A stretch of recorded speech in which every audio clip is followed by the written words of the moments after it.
Today, on episode 26 of the Fit Stoic podcast, choose to be invincible.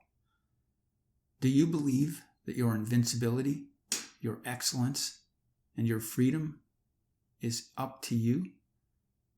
That's what we'll be exploring today. All right, welcome to the show. This is an interesting one today. Well, they're all interesting, or at least I think so, but this one is especially because there are big concepts here: invincibility, freedom, excellence. We're going to dive right in. This is chapter 19 of the Gymchiridion. Begin quote. Invincibility is for those who choose to be invincible. If it's beyond your power, that is, beyond your choice, do not enter into contest with it. Instead, stay in your choice and play your own game. And that game is, how excellent can I be in this circumstance? Strive to be independent of the externals to which others are a slave. You will be free. That is, you are free, as are we all, but you must choose to recognize and accept that freedom. End quote. I remember years ago when I first read the Gymchiridion of Epictetus, and I came across this idea of invincibility. And the way that he put it was, if you want to be invincible, just don't enter into any contests that you can lose. Because if you don't enter those contests, you'll never lose, and you'll walk around invincible. And being completely new to the concept, I just thought, well, that seems to be pretty obvious and a complete cop-out. Like, obviously that's gonna, if I can't lose, if I never try to lose, if I never set myself up to lose, then I never lose, and therefore I walk around invincible. I'm the victor, always. I didn't really like it that much, so I just kind of set it aside. It took me many, many years to finally understand the invincibility the Stoics describe is the only one available to us.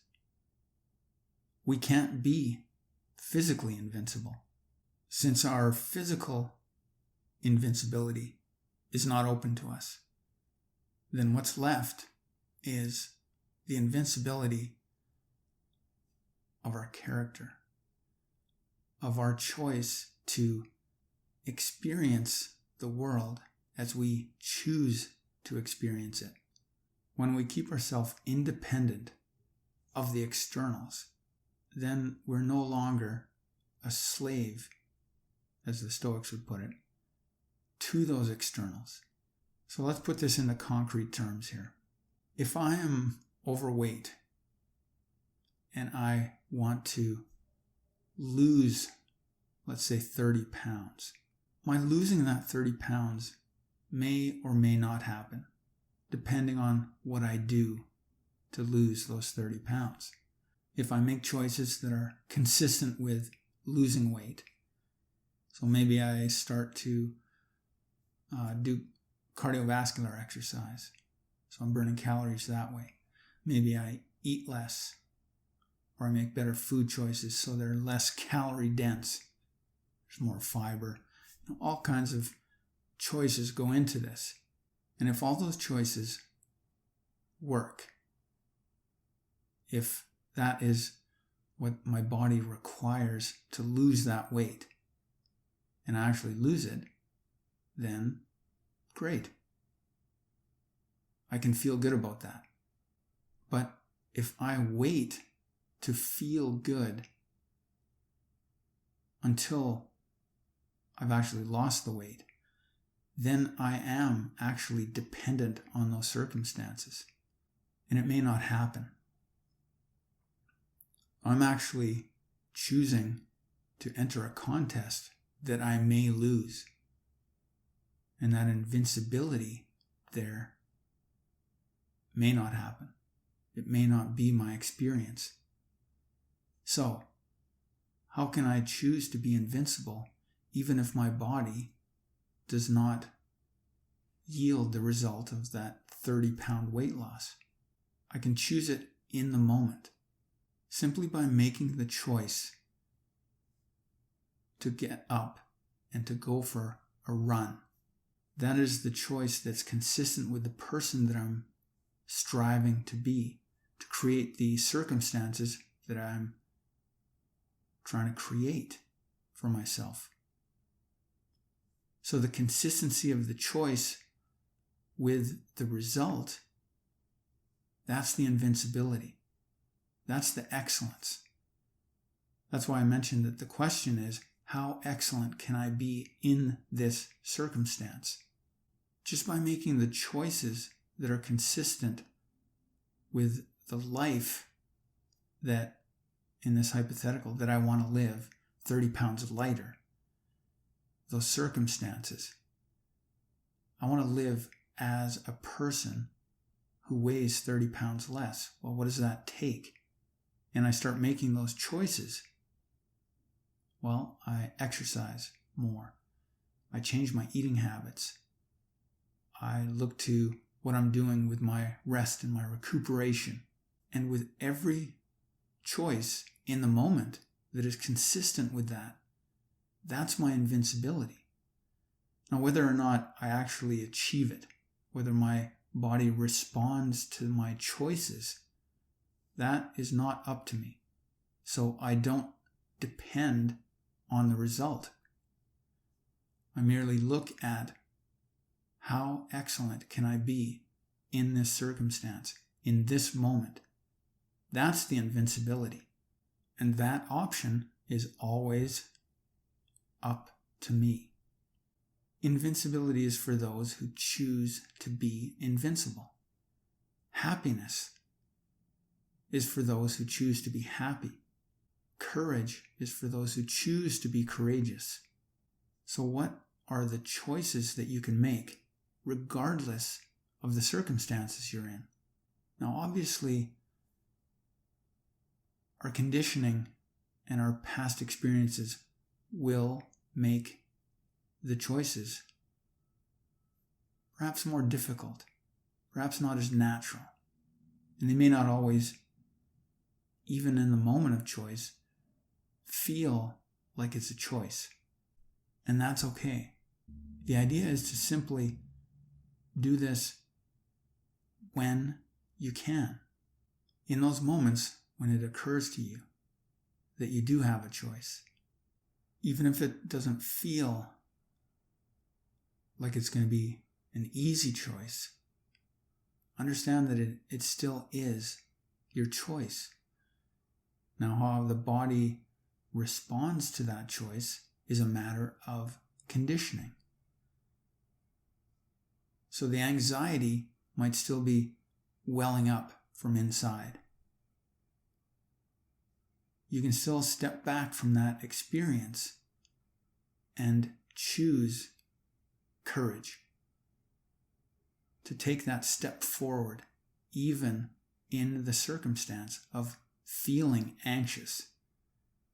Because the body will dredge up its own response to certain scenarios and circumstances. But over time, when you take those moments where you do have a choice, and you make the choice that is consistent with the excellence that you want for yourself, that becomes the conditioning. That becomes the new response that you are training the body to give you in that circumstance. So again, concrete terms here. A common scenario is that public speaking causes anxiety for many people.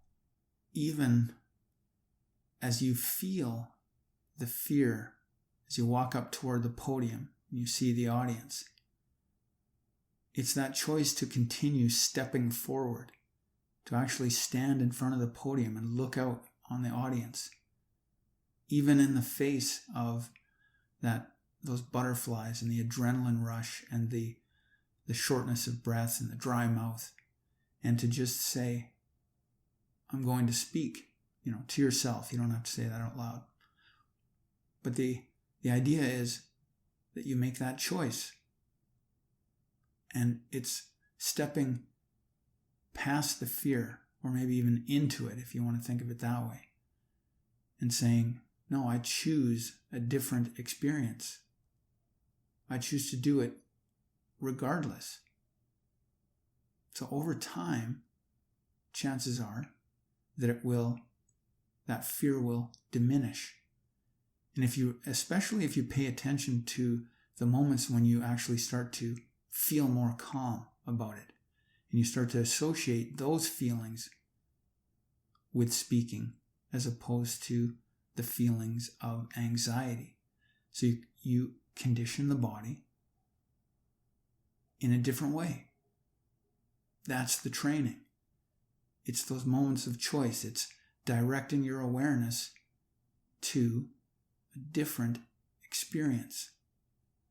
And over time, many iterations, a lot of practice, you actually start to enjoy it.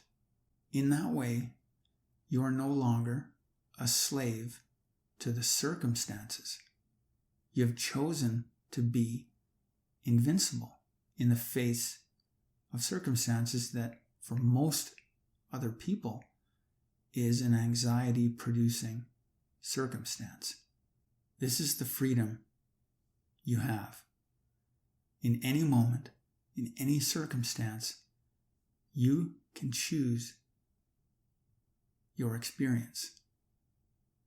You can choose who you are in any circumstance. It's actually only the sage, that mythical Stoic sage that they talk about, that is able to make the excellent choice in every circumstance.